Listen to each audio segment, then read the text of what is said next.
हम लोग आ जाते हैं अपनी प्रश्नावली 1.2 पर, और इसमें जो पहला प्रश्न है वो हमारी इंटेलिजेंस की बेइज्जती करने वाला प्रश्न है ना। अगर हमसे कोई बहुत कठिन प्रश्न पूछा जाए तो उसमें हमारी इंटेलिजेंस की बेइज्जती नहीं हो सकती। नहीं आया तो नहीं आया, क्योंकि क्वेश्चन तो बहुत डिफिकल्ट था। और बहुत ही आसान क्वेश्चन पूछ लिया जाए तो बेइज्जती फील होती है यार कि ये क्यों पूछ रहे हो, है ना। तो ये उस टाइप का प्रश्न है। इसमें क्या करना है, इसमें इन संख्याओं को हम लोगों को अभाज्य गुणनखंडों के रूप में अभिव्यक्त करना है, राइट। अगर इसमें कुछ और बात पूछी होती है, किस पर आधारित है, ये आधारभूत प्रमेय है जो हमारी अंकगणित की उसी पर आधारित है। अब मेरा चेहरा भी इसको बढ़ाने के टाइम पर खुश नहीं हुआ, खुशी आ नहीं सकती, इतना आसान है, इसमें कैसे खुश हो जाऊं, है ना। कुछ भी पूछा होता, कुछ यूनिकनेस की बात की होती, कुछ भी ऐसा नहीं है। ठीक है, कर लेते हैं इसको। क्या करेंगे, इसमें 140 है, 140, इसके अभाज्य गुणनखंड में आते हैं, सम संख्या अंत में है, 2 से भाग करेंगे, 2 सत्ते 14, 0 आ गया, फिर 2 से भाग करेंगे 35 आ गया। अब 3 से भाग जाएगा क्या, नहीं जाएगा, क्यों, क्योंकि 5 और 3 8 हो गया, 8 3 से विभाजित नहीं होती है। अगर अंकों का, संख्या के अंकों का योग 3 से विभाजित नहीं है तो 3 से विभाजित नहीं होगी संख्या, कोई बात नहीं। 5 से तो हो जाएगी क्योंकि अंतिम अंक 5 है, 5 सत्ते 35, फिर 7 से भाग दिया, 1 आ गया। इसका मतलब इसके अविभाज्य जो अभाज्य गुणनखंड हो गए वो क्या हो गए, 2 गुणे 2 गुणे 5 गुणे 7, बस हो गया। इसको भी कर लो भाई, है ना। इसमें क्या है, 156, 2 से भाग जाएगा, जाएगा, सम संख्या है, 2 सत्ते 14, 1 और 6, 2 अट्ठे 16, फिर 2 से भाग जाएगा, 2 3 6, 2 नेम 18। अब 3 और 9 12, 12 3 से विभाजित हो जाती है, 3 से भाग चला जाएगा, 3 एकम 3, 3 तिरका 9, 13 खुद से एक अभाज्य संख्या है तो 13 से भाग चला जाएगा 13 में। इसके गुणनखंड क्या हो गए, 2 गुणे 2 गुणे 3 गुणे 13। चलो भाई आगे कर लेते हैं, इसको देखते हैं। 3 8 2 5, पहले 2 से तो जाएगा नहीं, 3 से दे जाएगा कि नहीं जाएगा, 8 3 11, 2 13 और 5 16, सॉरी 13 5 18, तो इसमें 8 से भाग चला जाएगा।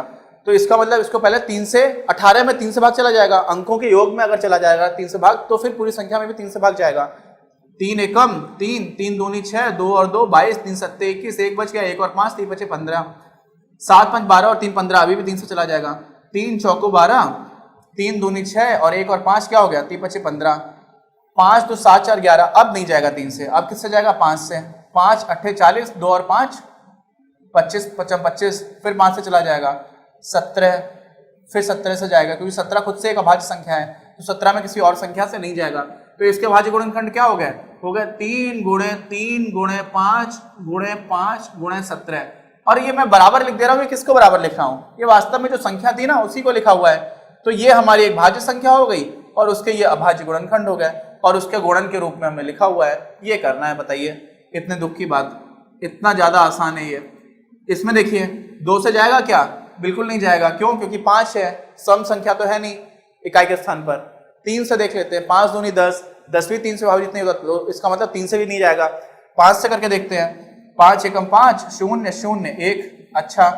अब देखिए 7 से जाएगा क्या, 7 से जाने के लिए आपको करके देखना पड़ेगा, तो 7 की विभाजित थोड़ी डिफिकल्ट हो जाती है, इसलिए करके देख लेना सबसे अच्छा है। 7 से आप विभाजित करेंगे तो 7 एकम 7 3 बचेगा, फिर 3 और 0 हो जाएगा, 7 चौको 28 करेंगे, फिर क्या आ जाएगा, 2 बचेगा, फिर 2 के बाद आपको 1 मिल जा रहा है, इसका मतलब 21 हो जाएगा, तो 7 में 21 यानी कि 7 से जा रहा है, ठीक। तो 7 एकम 7 3 और 0 हो गया, यानी कि 7 चौको 28, 4 बार चला जाएगा, 2 बचा, 2 और 1 हो गया, तो क्या हो गया 21, 7 यहाँ 21, अच्छा।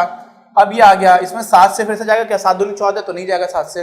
अब अगली क्या संख्या आती है, 11, 11 से भाग देकर के देख सकते हैं, लेकिन मुझे देख करके समझ में आएगा कि 11 से भाग चला जाएगा, क्योंकि 11 की विभाज्यता क्या होती है, ये एक इंटरेस्टिंग पॉइंट आ गया।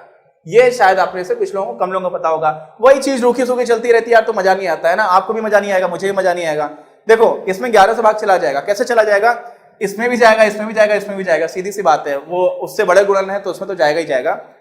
11 की जो विभाज्यता होती है ना, जैसे 5005 लिखा हुआ है, तो क्या करिए, एक अंक लिया, उसके बाद से, सॉरी 5005 था, ऐसा था, है ना, सही से लिख देता हूं मैं इसको, 5005 था, एक अंक लिया, उसके बाद से एक अंक छोड़ दिया, फिर आपने एक अंक लिया, फिर एक अंक छोड़ दिया, तो जो एक अंक छोड़ करके एक एक अंक है उसमें क्या करते हैं, उनको हम जोड़ देते हैं। तो 5 और 0 को आपने जोड़ा, आपको कितना मिला, 5। ऐसे ही दूसरे वाले को भी आप जोड़ दीजिए, आपको क्या मिला, 5। अब उन दोनों का अंतर कर दीजिए, अंतर करने के बाद से ये मैंने चिन्ह लगाया, इसको बोलते हैं मॉड साइड। मॉड इसका मतलब है, हो सकता है कि अभी आप ऐसे 0 से 11 घटा रहे हो, ठीक, तो ये क्या हो जाएगा, ये ऋण 11 मिलेगा। और अगर आप मॉड लगा देंगे तो हमेशा धनात्मक ही आपका उत्तर हो जाता है, यानी कि जो ऋण को भी धन में बदल देता है, धन है तो धन ही रहेगा, ठीक है। तो यहाँ पर ये जो मॉड है वो क्या आ जाता है, 0 आ जाता है। अब अगर अल्टरनेट, एक छोड़ करके एक को क्या बोलते हैं, अल्टरनेट बोलते हैं, ठीक। तो अल्टरनेट जो भी आपके डिजिट्स हैं, उन डिजिट्स को आपने जोड़ा और उनको ही आपस में फिर आपने घटा दिया, तो आपको जो उत्तर मिल रहा है अगर वो 11 से विभाजित है तो संख्या भी 11 से विभाजित होगी। तो ये 0 है, 0 में 11 से पूरा पूरा भाग चला जाता है 0 बार। अगर 1 हो तो विभाजित नहीं होगी, फिर आपको 11 होना पड़ेगा या 22 होना पड़ेगा, यानी कि 11 को गुणन हो, 0 भी है तो इसलिए ये संख्या पूरी तरह से 11 से विभाजित हो जाएगी। अच्छा 143 दे रखा है मुझे, क्या दे रखा है, 143। 143 में क्या होगा, आपने एक छोड़ के एक पकड़ा, इनको जोड़ा तो ये हो गया 4 और बीच वाला है 4, अब आगे कुछ है ही नहीं तो 4 से आप 4 घटाओगे 0, 0 फिर से 11 से पूर्णतः विभाजित है, इसलिए 143 से पूर्णतः विभाजित हो जाएगी। इसी तरह से 11 की घात 3 कितना होता है, 1331 होता है। कितना होता है, 1331 होता है। तो इसको भी देख लेते हैं, 1331। इसमें आपने इन दोनों को जोड़ा, इन दोनों को जोड़ा, तो देखिए यहाँ पर फिर से आपको 4 में से 4 घट जाएगा तो 0 आ जाएगा। 121 देखिए, इन दोनों को जोड़ा, उससे ही घटा दिया तो क्या हो जाएगा, 2 में से 2 घटाएंगे आप तो वो भी 0 हो जाएगा। यानी कि ये सारी संख्या 11 से विभाजित है। आपको लग रहा होगा कि सर इसमें तो हर जगह पर 0 आ रहा है, वही विभाजित हो रही है, ऐसा नहीं है। बहुत सारी ऐसी संख्याएं भी होंगी जिसमें 0 नहीं आएगा, 11 आ जाएगा, है ना।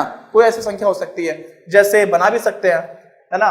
मान लीजिए बना लेते हैं, कैसे बना लेते हैं, 7 0 4 0, ठीक। अब देखिए ये मैंने रैंडमली ऐसे संख्या लिख दी है, इसमें मैंने क्या किया, ये 7 और ये 4, ये दोनों मिला करके ये जो भी संख्या आपकी बन रही है ना, वो कैसी हो रही है, उसमें 11 आ रहा है योग, और इन दोनों का योग क्या आ रहा है, 0 आ रहा है। तो आप 11 से 0 घटाएंगे तो आपको क्या मिल जाएगा, 11 मिल जाएगा। इसका मतलब 11 तो 11 से पूर्णतः विभाजित होगा ही, इसका मतलब ये संख्या 11 से पूर्णतः विभाजित होनी चाहिए। मुझे नहीं पता, मैंने अभी भी बनाया है, अब देखते हैं इसको। 11 से आप भाग दीजिए तो क्या मिलेगा, 11 छन 66, 4 बच गया, 4 और 4 11 चौकू 44, फिर क्या आ गया, 0 आ गया। तो 640 बार 11 का पूरा पूरा भाग चला जाएगा। तो 11 की विभाज्यता आपने सीख ली। अगर आपको नहीं पहले से पता थी, हो सकता है पहले से पता हो, लेकिन कुछ तो इंटरेस्टिंग आया। अभी तक तो बहुत ही आसान चल रहा था, ठीक है। अब 11 से भाग दे दिया, 11 एकम 11, 3 बचा, 3 और 3 33, 11 3 33, फिर यहाँ पे 13 से भाग दे दिया आपने, पूरा पूरा भाग चला गया। तो क्या आ गया, 5 गुणे 7 गुणे 11 गुणे 13, ये आपका उत्तर आ गया। अब चलते हैं आगे, देखिए इसमें देखिए 9 2 11 4 15 7 22, यानी कि 3 से भाग नहीं जाएगा। 2 तो मैंने देखा ही नहीं, क्यों, क्योंकि पहले ही दिख गया 9 है यार। 2 4 6 8 0 ये तो हो, तब तो आप 2 से भाग देने का सोचते हो, तो आप 3 से भी भाग नहीं जा रहे हैं, 5 से भी नहीं जा रहा है, क्यों, क्योंकि अंतिम अंक 5 तो है नहीं। अब 7 से देखेंगे, 7 से भी नहीं जा रहा है, क्यों, 7 एकम 7, फिर इसमें 7 6 42 हो जाएगा 0 के बाद, लेकिन 7 से 9 में तो भाग जाएगा नहीं, 7 से भी नहीं जा रहा। अब 11 से देखना पड़ेगा, तो 11 से 7 और 2 9 हो गया, 9 और 4 13 हो गया, तो 13 से आप 9 घटाएंगे 4 बचेगा। 4 में क्या 11 से पूरा पूरा भाग जाता है, नहीं जाता है, और इसी वजह से यह संख्या 11 से भी विभाजित नहीं होगी। अरे बाप रे। तो जैसे जैसे प्राइम नंबर्स बड़े होते चले जाते हैं ना, अभाज्य संख्या बड़ी होती चली आती है, वैसे वैसे हमारी तकलीफ बढ़ने लग जाती है, क्योंकि हमें विभाज्यता के नियम पता नहीं होते, और साथ में बड़ी संख्याओं से हमें गुणा भाग करना पड़ता है। तो अब 13 से सोचते हैं, तो 13 से करेंगे तो क्या हो जाएगा, 13 से अब करके देख लेते हैं पहले ऐसे ही, 13 5 65, 9 बचेगा, 9 और 2 आ जाएगा, 13 सत्ते 91 आप करोगे, तो फिर 1 बचेगा, 1 और 9 19 आ जाएगा, तो 19 में भी 13 से भाग नहीं जाएगा, इसका मतलब 13 से भी विभाजित नहीं है। तो अब अगली अभाज्य संख्या क्या है 13 के बाद, 17। 17 से करके देखते हैं, 17 से आप भाग देंगे, 17 चौकू 68, 6 बचेगा, 74 से 68 घटाएंगे तो 6 बचेगा, 6 और 2 आ जाएगा, तो 17 3 51, फिर 11 बचेगा, 9 आ जाएगा, तो 11 और 9 119 हो जाएगा, और 17 7 119, यानी कि 17 से इसमें भाग जा रहा है। चलिए कुछ तो मिल गया। यहाँ पे थोड़ी बड़ी संख्या थी, एग्जामिनेशन में इससे बड़ा आता नहीं है, क्योंकि फिर हमारा ये कैलकुलेशन से बहुत पार्ट चला जाता है, और गणित का जो आज के टाइम पर यूसेज है ना, जो उसका महत्व है, वो उन सारी टेक्निक्स को समझने का है, उसके अनुप्रयोग का है, उसके एप्लीकेशंस का है, कैलकुलेशंस का नहीं है यार। सबके पास हर मोबाइल में है, जो अब तो नोकिया 1100 आता भी नहीं है, जो खराब से खराब मोबाइल है उसमें भी आपको कैलकुलेशंस मिल जाती है। और वैसे मोबाइल कितना शानदार चीज है ना, देखिए पहले आपको तो शायद याद नहीं होगा, अभी बहुत सारे पेजेस चलते हैं 90s बॉर्न किड्स, है ना, जो जिनका 1990 के दशक में जन्म हुआ था, उन लोगों ने बहुत सारी ऐसी चीजें देखी हैं जो आप लोगों ने नहीं देखी हैं। इसमें आपके पास आईपैड भी है, आईपैड नहीं बोल सकते, आईपॉड बोल सकते हैं, जिसमें आप गाने सुन सकते हो, ठीक है। गाने भी सुन सकते हो, टॉर्च भी है वो भी कर सकते हो, बात भी कर ही सकते हो, मूवीज भी देख ही सकते हो, टीवी का भी काम करता है, उसके बाद से स्टोरेज का भी काम करता है, डेटा आपको स्टोर करना है, उसके बाद से क्या नहीं करता, मतलब टॉर्च क्या, इतनी सारी चीजें हैं जो आपको अलग अलग मशीन रखनी पड़ती थी। आपको मेल लिखना है, कंप्यूटर का भी काम करता है, कैलकुलेटर का भी काम करता है, और यहाँ पे कैलकुलेशन की बात कर रहा था मैं, ठीक है। सब इतने सारी चीजें एक डिवाइस में आपको मिल गई है। तो ये सिर्फ मोबाइल नहीं है, एक तरह से ये कंप्यूटर है, और कंप्यूटर के साथ साथ बाकी सारे टूल्स भी हैं। तो आज एक छोटे से डिवाइस में इतना सब कुछ हमको पैक करके मिल जाता है।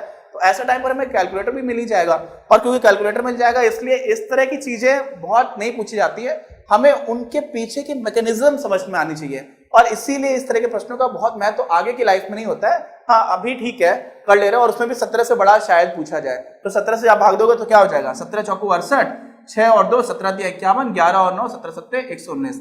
अच्छा अब इसमें 17 से फिर से भाग जाएगा, 17 दूनी 34 बचेगा 9 और 7 97, 17 से भाग नहीं जाएगा। 17 से बड़ा क्या है 19, 19 से सोचिए, 19 दूनी 38, 5 बचेगा, 5 से 57, 19 से 57, चलो 19 से भाग चला जाएगा, 19 दूनी 38, 5 और 7 57, 23। अब 23 तो खुद में एक क्या है, अभाज्य संख्या। इसका मतलब ये जो है आपका ये क्या हो गया, ये हो गया आपका 17 गुणे 19 गुणे 23।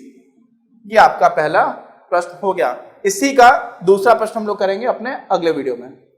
अगर आपको ये वीडियो पसंद आया तो प्लीज इसे अपने दोस्तों के साथ शेयर करें, लाइक करें, आपके अपने चैनल अपनी क्लास को सब्सक्राइब करें और बेल आइकन को प्रेस करना ना भूलें। Thank you very much, have a nice day.